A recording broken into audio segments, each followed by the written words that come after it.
miyam ngasi Rosa ibani yerum thongba yerum oh me hai do si yerum thongba se yerum se taruk ni bako do khani se competition tawe chak cha ba competition taro o hai bako kanana hana loi ge do yerum se ai yam thi cha ba ngam gan da bane do yengase kanana hana cha ba loi yengase let's start ado yerum ngam dru se chak pi cha ba yeng ko se gi dia ai dia din yeng a ge ba do na ya ni ko chao ya ma chao ho ke ai hana ko ta bi de ya yerum se Rosa na thong ni ai di yerum thong ba se hawai ga na de ti kya thong ai je ba do Rosa na thong bi re ngasi di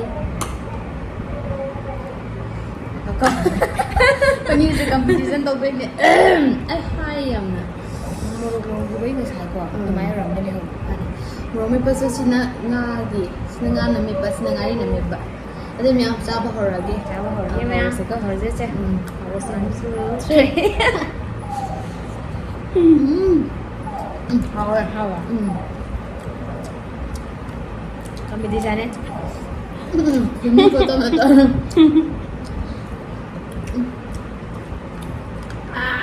mo ko mo cha bra me ko ni se pen tharam na muthali ne pen muthaba ka we pen thar di pen ma ko nga ta chak chabang phang de ba chabang phang de video do nungai te ba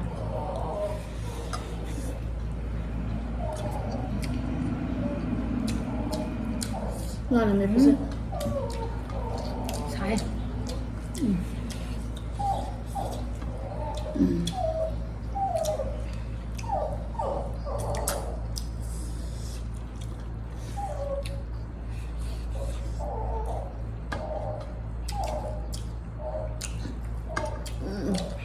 chắc sẽ anh đi làm mình để có yam đi chắc là mình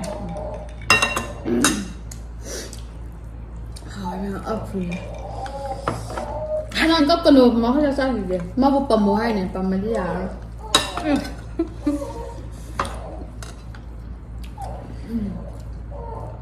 มาที่ไม่ปลุกเขาเลยเลย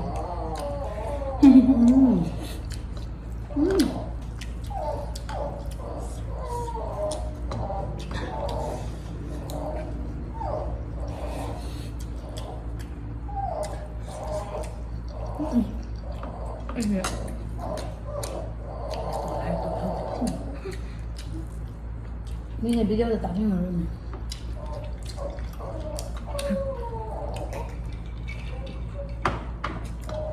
เจ้าเจ๊เนี่ยเจ้ามันตัวนั้นเจ้าหัวเลยไอ้เนี่ยเห็นยายมันมาลีเดอร์เราจริงในจ้าเว้ยโซ่เขาเด่นจ้ะ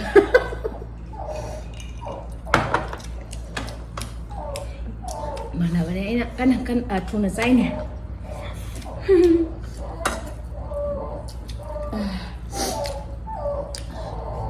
thế nào tao nhìn đến nè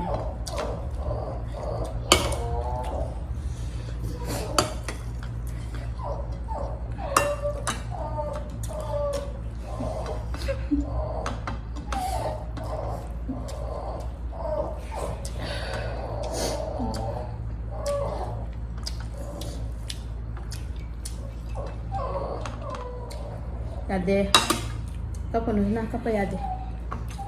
Maram mo pa cari kapta dulu.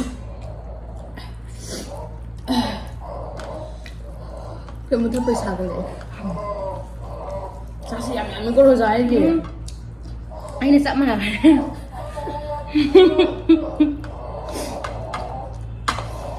sẽ khá tập hầu này Phải tập hồi. Nó mới em học. Lily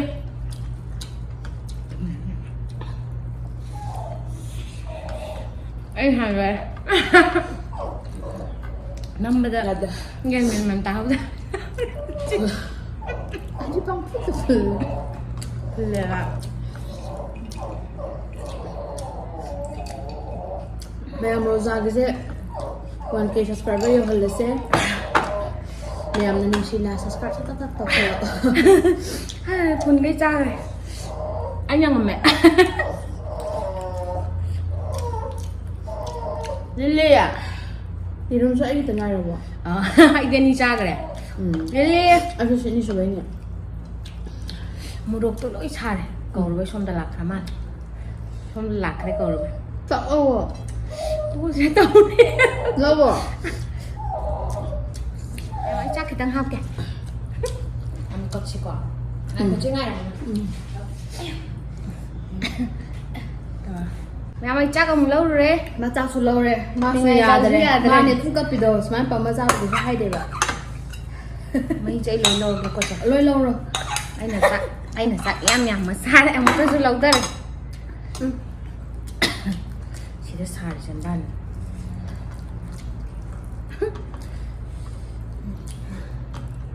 Anh chọc em. Mình chỉ lên rồi ai chăm bảo. Dùng gọi chăm không được dùng không.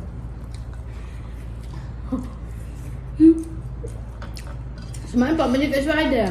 Nó trở đi vào. Xuống lên mà cấp pin. Bà muốn. Ha, một lúc sai. Vì một lúc sai. Học dem hỏi. Một lúc rồi. Chưa được sai. Nó nên chỉ mà là ít lệ rồi. Anh thì chỉ trả thì một lúc hết trên ban rồi. Mấy tao sai.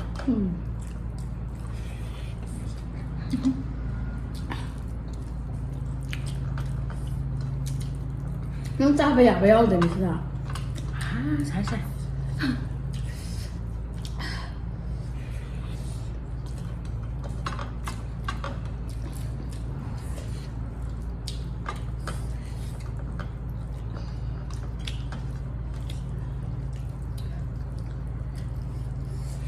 Nhồi cái trâu. Mà này.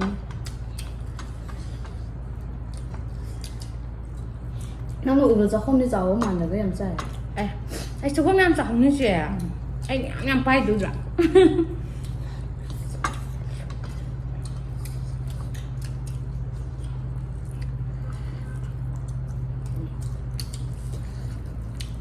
Mà sẽ ra điều gì vậy?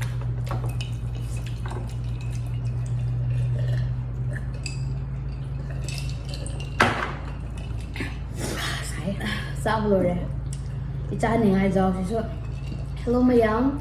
Agi emoji YouTube channel se 1000 yang nama subscribe tau video. I love you. Mwah. Mwah. Mwah. Mwah. Bây giờ competition je, khoi mu na ngam khre, agi ma le hore, khoi next video di ki mu thina se. Annyeong. Bye bye. Mwah. Mwah. Mwah.